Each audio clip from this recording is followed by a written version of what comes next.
할렐루야. 우리 협종도 함께 인사합니다. 범사에 감사하며 살아갑시다. 성도 여러분, 추수감사절을 맞이해서 하나님 주신 모든 은혜에 감사하며 살아감으로 하나님 넘치는 사랑과 기쁨과 평안이 여러분 삶 속에, 가정 속에, 이웃 속에 임하기를 주님의 이름으로 축원합니다. 결실의 절 가을에 감사하는 사람들을 보면 감사하는 모습도 여러 가지고 감사의 차원도 여러 가지임을 우리는 알 수가 있습니다. 가을에 풍성 주신 하나님께 감사하며 살아가는 사람이 있는가 하면 모든 것을 받고도 감사하지 못하고 교만하게 살아가는 사람도 있습니다. 그런가 하면 하나님께 감사를 하는데 감사 차원이 높은 감사를 드리는 사람이 있는가 하면 차원이 낮은 감사를 드리며 살아가는 사람도 있습니다. 감사하는 사람들 가운데 대부분 다음과 같은 네 가지 모습으로 감사하며 산다고 말을 합니다. 첫 번째는 조건적인 감사입니다. 만약 나에게 무엇을 해준다면 나도 그렇게 하겠습니다 하는 조건부 감사죠. 이런 감사는 차원이 낮은 것을 볼 수 있는데 대부분 어린아이들이, 자녀들이 합니다. 아빠, 엄마, 내가 이렇게 하면 이렇게 해주겠어? 하고 조건을 걸고서 이제 감사하겠다라고 말하는 것이 조건부 감사라 할 수가 있습니다. 둘째는 철학적 감사입니다. 이 가을은 기도하는 계절이라고 말을 하지요. 가을은 또 생각하는 계절이라고 말을 합니다. 생각해보고 기도해 보니까 감사할 것이 많은 거예요. 그래서 생각이 나서 이것저것 생각해서 감사하는 모습이 철학적인 감사라 할 수가 있습니다. 세 번째는 일반적인 감사입니다. 하나님께 받은 사랑, 하나님께 받은 은혜를 잊지 않고 감사하는 모습이죠. 그런데 이런 모습은 믿는 사람들뿐만 아니라 안 믿는 사람도 한다는 거예요. 왜냐하면 믿는 사람은 하나님께 감사하지만 믿지 않는 사람은 자연에 감사하고 부모에 감사하고 우상에 감사하고 있기 때문에 그렇습니다. 그래서 일반적인 감사는 믿는 사람도 하고 믿지 않는 사람도 하는 감사다라고 할 수가 있습니다. 그런데 네 번째 감사는 좀 틀립니다. 네 번째 감사는 범사에 감사하는 것입니다. 이것은 무조건적인 감사요. 그럼에도 불구하고의 감사라 할 수 있습니다. 삶을 살다 보면 기쁠 때도 있고 어려울 때도 있고 힘들 때도 있고 즐거울 때도 있습니다. 변화무쌍하지요. 환난과 고통과 역경 속에 살아갈 때도 있습니다. 그러나 그럴지라도 하나님 믿고 의지하며 기도하며 감사하는 삶의 모습이 범사의 감사의 모습입니다. 이것을 그럼에도 불구하고 감사라 말을 하고 있습니다. 네 개의 감사 중 하나님이 가장 기뻐하고 좋아하는 감사가 어떤 감사일까? 물론 조건적 감사도 좋아하십니다. 철학적인 감사도 좋아하시죠.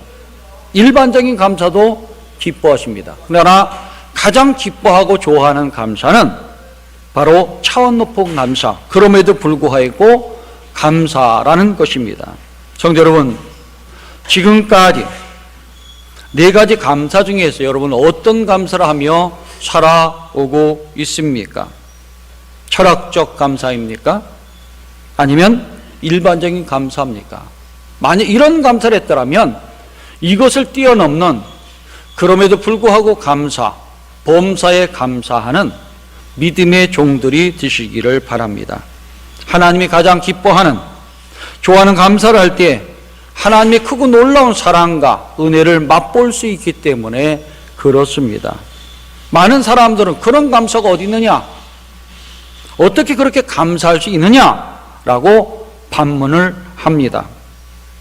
코로나19를 겪으면서 많은 사람들이 감사가 사라지고 있어요. 생각해 보니까 사업도 어렵고 하는 일마다 되지 않고 실패를 거듭하는데 어떻게 감사할 수 있느냐라고 말을 합니다. 일거리도 없고 취업도 되지 않고 경기는 점점 나빠졌는데 이렇게 삶이 힘들고 어려운데 어찌 감사할 수 있는가라고 말하는 사람도 있습니다. 그런가 하면 코로나 때문에 제대로 사람을 만나지 못하고 가족도 보지 못하고 마음껏 다니지도 못하고 날마다 불안하고 근심이 걱정이 되는데 어찌 감사할 수 있느냐라고 항변하는 사람도 있습니다. 그러나 생각해 보시기 바랍니다. 근심, 걱정, 염려, 불안 가운데 산다고 조금 나아지는 게 있습니까? 나아지는 게 없어요. 예수님은 마음에 근심 걱정하지 마라. 그것으로 말미암아 내 머리가 쉬고 거머쥘 수 없다라고 말씀해 주고 있습니다. 마음이 불안해지고 염려, 근심이 쌓이면 몸과 마음이 상하게 되고 병들게 되는 것이죠. 이러한 사실을 알았던 솔로몬은 잠언 15장에서 이렇게 말했습니다. 마음의 즐거움은 얼굴을 빛나게 하여도 마음의 근심은 심령을 상하게 하느니라. 17장 22절에서 이렇게 또 말을 했죠. 마음의 즐거움은 양약이라도 심령의 근심은 뼈를 마르게 하느니라. 그렇습니다. 여러분, 뼈가 마르면 어떻게 될까요? 예, 죽게 되는 거예요. 사람은 뼈로 구성되어 있고 골수가 그 안에 있습니다. 이게 말라버린다는 죽는 거예요. 거기 이상이 생겨도 문제가 생깁니다. 피에, 혈액에 모든 문제가 생기는 것이죠. 마음의 근심과 걱정은 뼈를 마르게 한다. 죽게 된다는 것이에요. 그렇기 때문에 마음의 근심, 걱정, 염려를 털어놓는 사람이 몸도 마음도 영혼도 건강해질 수가 있는 것입니다. 그렇다면 우리가 이렇게 힘들고 어려울 때에 무엇을 해야 될 것인가? 다윗은 시편 42편에서 어려울 때 어떻게 될 것인가 우리에게 말씀해 줬습니다. 내 영혼아, 네가 어찌하여 낙심하며 어찌하여 내 속에 불안해하는가? 너는 하나님께 소망을 두라.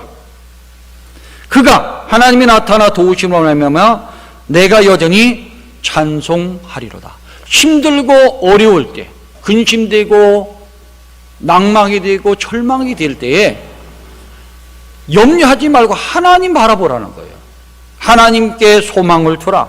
그리하면 하나님이 도우심으로 너 인생이 찬송하는 삶이 될 것이라 말씀해 주고 있습니다. 그렇습니다. 힘들고 어려울 때 근심, 걱정, 염려가 우리 마음속에 넘나들을 때에 우리는 하나님 바라봐야 됩니다. 하나님 믿고 의지해야 됩니다. 그리고 오직 하나님께 소망을 두고 살아가야 합니다. 우리가 하나님 바라보고 하나님 의지하고 하나님께 소망을 두고 기도하고 살아간다면 하나님께서 우리의 형편을 보시고 하나님이 도우셔서 우리 삶을 형통하게 될 뿐만 아니라 기쁨이 넘치고 감사가 넘치는 삶으로 바꿔주실 것입니다. 성경에 보면 범사에 감사하는 사람, 그럼에도 불구하고 감사드리는 사람이 많이 있음을 알 수가 있습니다. 그 중에 대표적인 사람이 오늘 본문 말씀에 나오는 하박국 선지자입니다. 하박국이 살고 있던 시대, 어떤 시대일까? 성경을 보니까 하나님을 떠난 사람들이 많았습니다. 하나님 말씀에 순종하지 않았어요. 그리고 세상 속에서 죄를 지며 살아갔던 시대입니다. 그들은 하나님이 가증하게 여기는 우상숭배를 섬겼어요. 그리고 이제 가난한 자에게 감옥이 들면 곡식과 돈을 꿔주고 돈을 배로 몇 배로 받는 고리 대금업이 성업을 했습니다.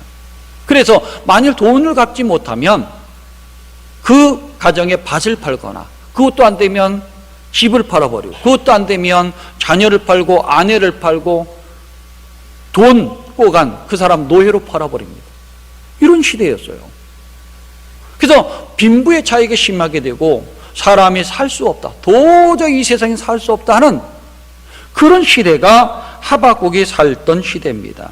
하나님의 거룩한 율법은 다 떠나버렸고 신앙은 땅에 떨어졌고 하나님의 사랑과 정의가 무너지는 세대가 바로 하박국이 살던 시대입니다. 그때 하나님께서는 유대 백성들에게 죄악을 지적하면서 하나님께로 돌아오라, 그렇지 않으면 너에게 징벌을 내릴 것이다 말을 했습니다. 그 징벌이 무엇일까요? 그 주변 나라 바벨론, 갈대아 사람들을 통해서 너희를 치실 것이다 라고 말을 했습니다. 이 말씀을 누가 들었냐? 하박국이 들었어요. 하박국만 들었겠습니까? 백성이 다 들었지요. 그런데 백성들은 뉘우치질 않았어요. 돌아오지 않았어요. 그 모습을 보면서 하박국은 걱정을 했습니다. 불안에 떨었어요. 왜? 그 갈대아 사람 바벨론이 쳐들어오면 남는 게 없습니다. 패여가지고 나라는 망하고 모든 사람 포로로 끌려갈 것이에요. 그 모습 보고 어찌 웃을 수가 있겠습니까? 어찌 마음 놓고 살 수가 있겠습니까? 그래서 바로 하박국은 큰 두려움과 공포에 쌓이면서 16절에서 이렇게 고백하고 있습니다. 내가 들었으므로, 오늘 본 말씀이죠. 내가 들었으므로 내 창자가 흔들렸고 그 목소리로 인하여 내 입술이 떨렸도다. 무리가 우리를 치러 올라오는 환난 날을 내가 기다림으로 내 뼈에 썩이는 것이 들어왔으며 내 몸은 내 젖에서 떨리는도다. 그렇습니다. 하박국은 앞으로 닥칠 재난, 저 바벨론 강대국에 갈대인들이 쳐들어오면 이 나라는 분명히 패망할 것인데, 백성들은 포로로 끌려갈 것인데, 예루살렘 성은 파멸이 되고 나라는 황폐해질 것인데, 어찌 기도하는 사람이 없는가? 어떻게 하나님 바라보는 사람이 없는가? 너무나 불안하고 두려워했습니다. 그 불안한 상태가 내 창자가 흔들렸다, 이 배가 뒤틀렸다는 얘기. 얼마나 아팠을까요? 얼마나 고민되면 이 배가 흔들리고 뒤틀릴까요? 그리고 입술이 떨렸습니다. 말을 못하는 거예요. 너무 기가 막힌 말이 안 나오잖아요. 그리고 내 뼈에 썩이는 것이 들어왔다.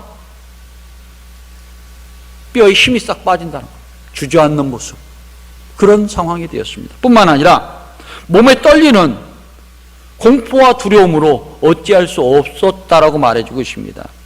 하박국 이렇게 말할 수 없는 심한 공포와 두려움 속에 쌓인 것은 갈대아 사람, 바벨론 사람들의 그 잔악함을 알기 때문에 그래요. 1장과 2장에 보면 그들에 대한 얘기가 나옵니다. 그들은 두렵고 무서우며 군마는 표범보다 빠르며 저녁 이리보다 사나우며. 왜 저녁 일이라고 그랬을까요? 저녁에는 다 잡아먹고 마음 놓고 자는 때예요. 근데 저녁 이리는 자기 먹이를 잡지 못한 거예요. 얼마나 사나울까요? 그렇죠? 배가 고프니까. 이 상태입니다. 이게 바로 바벨론의 상태의 모습이죠. 마병은 독수리 나는 것 같이 빠르며 그들은 다 강포로 행하러 와서 사람을 사로잡아갈 것이요, 왕과 방백을 멸시하며 토성을 쌓아 점령해서 나라를 무자비하게 멸망시킬 것을 알았기 때문에 두려움과 공포에 사로잡히게 된 것입니다. 이런 상황이 되면 어떻게 절망하지 않을 수가 있겠습니까? 어떻게 낙심하지 않을 수가 있겠습니까? 어찌 탄식하지 않을 수가 있겠습니까? 그런 놀랍게도 하박국은 두려움과 공포 속에서 있었지만 원망하거나 절망하거나 탄식하거나 낙심하지 않았다는 거예요. 그런 힘들고 어려운 상황 속에서 정신을 차리고 하나님만을 바라봤다는 겁니다. 하나님을 의지하면서 그 말씀을 기억하며 위로받고 소망 속에 살았습니다. 그는 하박국 2장 4절에 이렇게 고백을 했죠. 보라, 그의 마음이 교만하며 그의 속에 정직하지 못하니라. 그러나 의인은 믿음으로 말미암아 살리라. 백성들은 교만했어요. 하나님 말 듣지 않고 하나님이 떠났어요. 그 마음은 정직하지 못했어요. 하나님의 사랑과 정의가 사라져 버렸습니다. 그러나 의인은 믿음으로 산다, 말씀으로 산다 고백하면서 하나님, 우리 의인대로 살겠습니다, 의롭게 살겠습니다 하고 고백했다는 겁니다. 의인은 믿음으로 말미암아 살리라. 하나님이 믿음을 가진 사람은 살려준다는 얘기예요. 그 어려운 상황, 힘든 상황, 고통의 상황 속에서 건져주시고 구해주시고 은혜 베풀어서 다시 살 수 있도록, 찬송할 수 있도록 은혜 베풀어 주시는 하나님을 바라보며 위로하며 살았다는 것입니다. 위로받고 살았다는 겁니다. 하박국은 감사할 조건이 없었음에도 불구하고 오직 하나님만 바라보며 기도하며 살아서 하나님을 찬양한 사람입니다. 하박국 본문에서 이렇게 감사했죠. 비록 무화과 나무 무성하지 못하고 포도나무 열매가 없으며 감람나무에 소출이 없으며 밭에 먹을 것이 없으며 우리의 양이 없으며 외양간에 소가 없을지라도 나는 여호와로 말미암아 기뻐하리로다.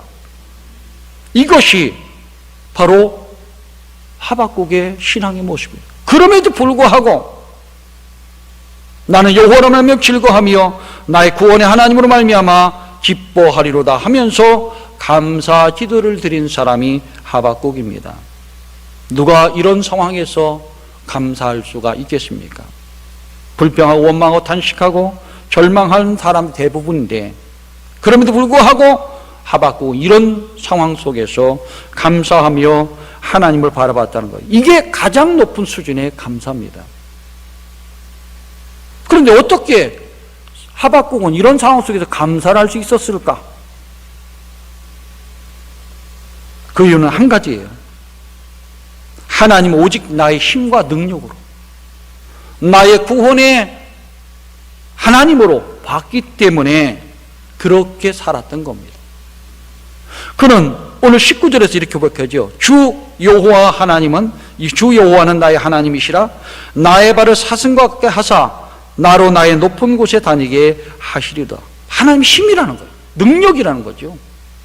그래서 나를 그 가운데 환난과 절망과 공포 속에서 건져주셔서 내가 사슴과 같이 쉽게 발을 띄면서 높은 곳에 올라갈 수 있도록 나에게 힘과 능력과 구원을 베풀어 주시는 하나님이라 고백하고 있는 것입니다. 그렇습니다. 하나님을 나의 하나님으로, 나의 구주로, 나의 생명으로 모시면서 살아가는 사람들에게 언제나 새 힘 주십니다. 새 능력을 부어주시죠. 우리의 모든 것을 초월해서 하나님 능력으로 구원의 은혜를 베풀어 주신 분이 우리가 믿는 전능하신 하나님이요 힘과 능력이 되는 하나님이십니다. 그렇기 때문에 이런 믿음을 가진 사람이 바로 하나님의 은혜와 구원의 능력을 보며 찬송을 부를 수 있는 삶이 될 수 있는 것입니다. 구약에 그런 사람이 많이 나오죠. 그 대표적인 사람이 다윗입니다. 다윗은 힘들고 어려울 때 이런 노래를 불렀죠. 시편 18편 1절부터 3절 보면 이렇게 고백을 했습니다. 나의 힘이 되신 여호와여, 내가 주를 사랑하나이다. 여호와는 나의 반석이요 나의 요새요 나를 건지시는 이시요 나의 하나님이시요 내가 그 안에 피할 나의 바위시요 나의 방패시요 나의 구원의 뿌리시요 나의 산성이시로다. 내가 찬송받으시 여호와께 아뢰는 내 원수들에게서 구원을 얻으리로다. 지금 원수들이 힘들게 하는 거예요. 근데 오히려 그 가운데 나의 힘이 되신 여호와여 했습니다. 하박국이 힘이 되신 여호와여 말한 것처럼 나의 힘과 능력이 되시는 분 하나님이다 고백하면서 찬송한 사람이 다윗입니다. 다윗은 사망의 그늘에서 원수들의 그 고난과 환난 속에서도 힘드신 하나님 바라봤지요. 요새 되시고 반석 되시고 구원의 뿔 되시고 그리고 방패 되시고 산성 되시는 우리 하나님을 바라보며 의지하며 기도했던 사람입니다. 그래서 어려움 속에서 그 하나님만 바라보고 소망을 갖고 살았기 때문에 하나님 능력 속에서 그의 인생이 고난과 역경과 슬픔과 눈물과 탄식 속에서 기쁨과 즐거움과 감사의 찬송으로 바뀌는 삶이 되게 된 것입니다. 성도 여러분, 오늘 우리가 이 시대에 참 어려운 시대를 살고 있지만 이 시대에 가져야 될 감사의 모습이 어떤 모습일까? 오늘 우리가 해야 될 감사는 범사에 감사하는 것이요 그럼에도 불구하고 감사하는 하박국의 신앙, 다윗의 신앙, 그리고 바울의 신앙을 본받아야 될 줄로 압니다. 그럴 때에 하나님의 은혜가 임하고 평안이 임하고 하나님 능력 속에 구원의 은혜를 누리며 감사 찬송을 할 수 있습니다. 그런 삶을 살아가는 우리 성도님들 되시기를 주님 이름으로 축원합니다. 영국의 청교도 존 버년이라고 하는 사람은 복음을 전하다가 감옥에 투옥이 됐습니다. 그 당시 영국은 부교, 천주교가 강성했기 때문에 이 신교의 복음을 전하면 다 감옥에 가뒀어요. 그래서 복음을 전하다가 감옥에 갇힌 사람이 존 버년입니다. 그는 활동적이고 사람 만나기를 좋아했고 말씀을 전하기를 좋아했는데 캄캄한 감옥에, 좁은 감옥에, 냄새나는 감옥에 갇혀서 얼마나 마음이 힘들었겠습니까? 그리고 선한 일 하다가 하나님 말씀 전하다가 뜻것도 매맞고 감옥에 갇혀 얼마나 억울하겠습니까? 그래서 날마다 그는 창살을 부여잡고 기도를 했습니다. 오 주여, 제발 자유를 허락해 주옵소서. 이 감방에서 나갈 수 있도록 내가 자유롭게 일하기를 원합니다. 이렇게 갇힐 때 제 시간을 낭비하는 거 너무 아깝습니다. 도저히 견딜 수 없습니다. 자유를 허락해 주옵소서. 그가 기도하는 건 내마다 이런 기도예요. 자유를 달라. 이 감방은 힘들고 어렵다. 나가 하나님 말씀 전해야 되니 하나님께서 은총을 베풀어 주셔서 나를 구원해 달라. 눈물을 흘리며 기도를 했습니다. 그런데 어느 날 눈물 흘리며 막 기도하고 있는데 하나님 음성이 들렸어요. 존 버년아, 내 은혜가 내게 족하다. 내 은혜가 내게 족하다. 내 은혜가 내게 족하다라는 말씀이 3번 들렸어요. 분명히 이거 하나님의 음성인데 내가 지금 족한 것이 아닌데, 힘들고 어려운데 어찌 우리 하나님은 내 은혜가 내게 족하다고 말하는 것일까? 족하다면 여기가 좋다는 것인데, 아니 난 감옥이 싫어요. 빨리 나가고 싶어요. 자유가 그립습니다. 라고 기도하다 가만히 생각해 보니까 여기서 해야 될 일이 있는 것 같아요. 아무리 생각해도 할 일이 없는 것 같아요. 그러다가 그가 그곳에서 성경을 읽기 시작합니다. 하나님 말씀을 읽기 시작해요. 하나님 뜻을 깨달았어요. 하나님 뭘 원하시는가? 그리고 그런 성경 읽다가 믿음의 선배들이 신앙의 모습 봅니다. 아, 신앙의 모습이 여러 가지구나. 신앙이 아주 좋은 사람도 있고 그렇지 못한 사람도 있고 약한 사람도 있고 흔들리는 사람도 있고 시험에 걸려 넘어지는 사람도 있구나 하는 걸 들었어요. 그리고 자신을 봤어요. 나는 어떻게 신앙생활을 했는가. 그리고 자기 주변의 친구들을 생각해 봤습니다. 아, 신앙의 모습이 여러 가지예요. 그때 딱 착안한 것이 있습니다. 기도하다가 하나님 나라 가는 성도들인데 어떻게 신앙생활하면서 갈 수가 있는가? 어떤 위험이 있는가?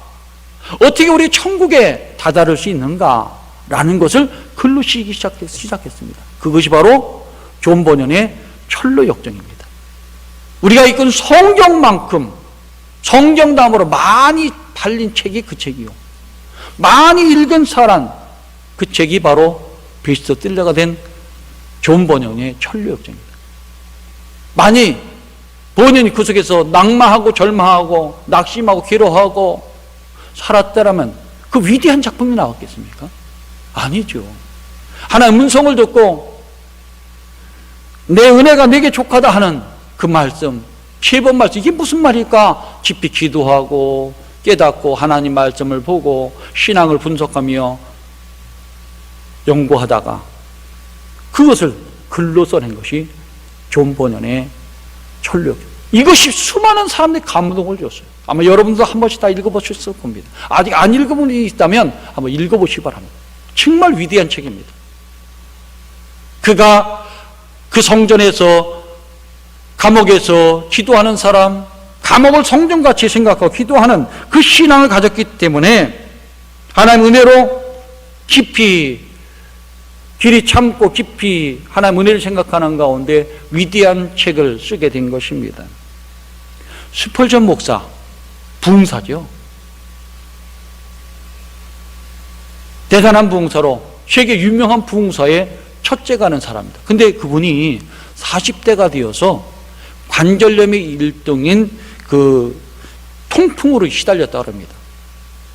그 증세가 시작하면 꼼짝 못해요. 움직이지 못해요. 설교도 못 나갑니다. 아무 일도 할 수 없이 끙끙 앓아가면서 견뎠습니다. 지금같이 좋은 의약품이 있다면 고칠 수가 있고 약을 먹을 수 있는데 그때는 그것이 없었어요. 날마다 끙끙 앓고 힘들 때 갑자기 찾아오는 거거든요. 너무너무 힘듭니다. 바늘 끝으로 콕콕 찌르는 것 같죠. 그게 통풍입니다. 그 통풍에 휘달리면서 거동하지 못하고 있을 때 한 교인 찾아왔어요. 목사님 많이 아프십니까? 예, 좀 힘듭니다.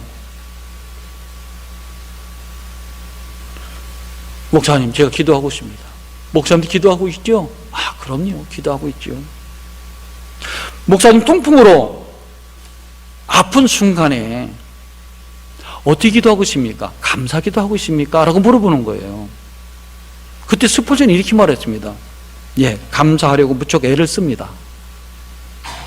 이 병이 나은 후에는 하나님 앞에 진정으로 감사하고 싶습니다. 그 얘기를 들었던 성도가 말합니다. 아니 목사님, 아픈 것을 가지고 감사해야 나을 수가 있는데 기도하는데 감사가 없네요. 제가 목사님도 설교 듣고 성경 보니까 범사에 감사라 했는데 지금 목사님한테 그게 없어요 라고 얘기를 했어요. 제가 이 얘기를 한 것을 보면서 아, 친한 사람이었겠구나. 누가 와서 목사님한테 그런 얘기 하겠습니까? 그죠? 근데 이 성도 한 사람이 말해준 것이 스펄전 목사님의 머리에 가슴에 콱 박혔어요. 아, 내가 범사에 감사를 안 했구나. 하나님께 고쳐달라고 기도했는데 감사하며 하나님 고쳐 믿고서 기도하는 것을 잊어버렸구나.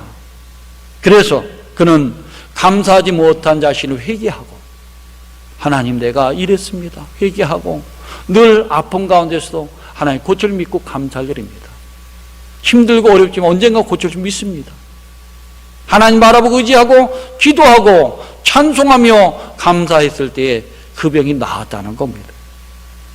존 버년, 스펄전 목사님, 그리고 다윗, 하박국, 참 힘든 상황 속에 살았던 인물들입니다. 그렇다고 어렵다고 탄식하거나 절망하지 않았어요. 사방이 둘러탄 그 감옥 같은 상황 속에서도 그들은 절망하지 않았습니다. 그럼에도 불구하고 하나님 아버지 계시다. 나의 힘과 능력 되신 하나님 계신다. 그분이 나를 도와줄 것이다.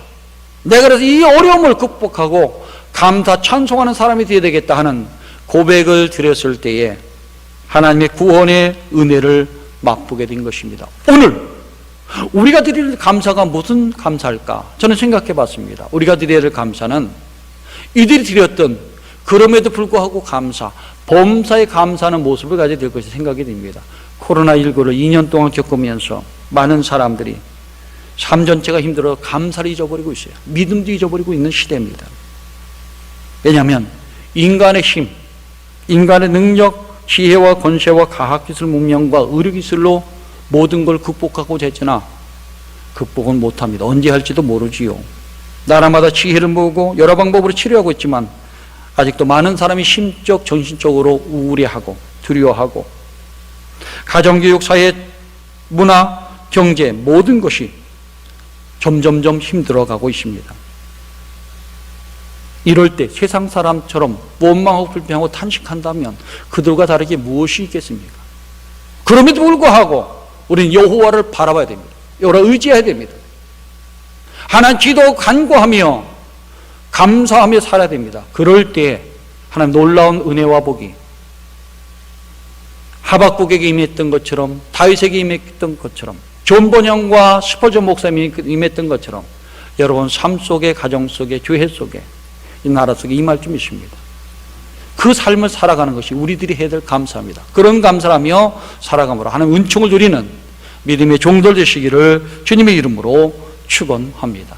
기도드리겠습니다. 하나님 아버지 감사드립니다. 부족하고 연약한 저희들을 불러주셔서 하나님 은혜 가운데 말씀 듣게 하시고 이곳에서 가정에서 유튜브로 예배 드릴 수 있도록 인도하심을 감사드립니다. 지금 이 시대, 참 어려운 시대에 우리가 해야 될 감사가 무엇인가? 조건적 감사도 아니고 철학적 감사도 아니고 일반적 감사를 넘어서서 범사에 감사하고 그럼에도 불구하고 감사하는 믿음의 삶을 살아감으로 하나님의 은혜 속에 찬송하는 삶, 기뻐하는 삶, 감사하는 삶으로 변하게 되게 하여 주옵소서. 내 한 사람 변해서 우리 가정이 변하고 교회가 변하고 사회가 변하고 나라가 변할 수 있도록 인도해 주시옵기를 바라고 나올 때에 우리 구주 예수 이름 받들어 감사하며 기도드리옵나이다. 아멘.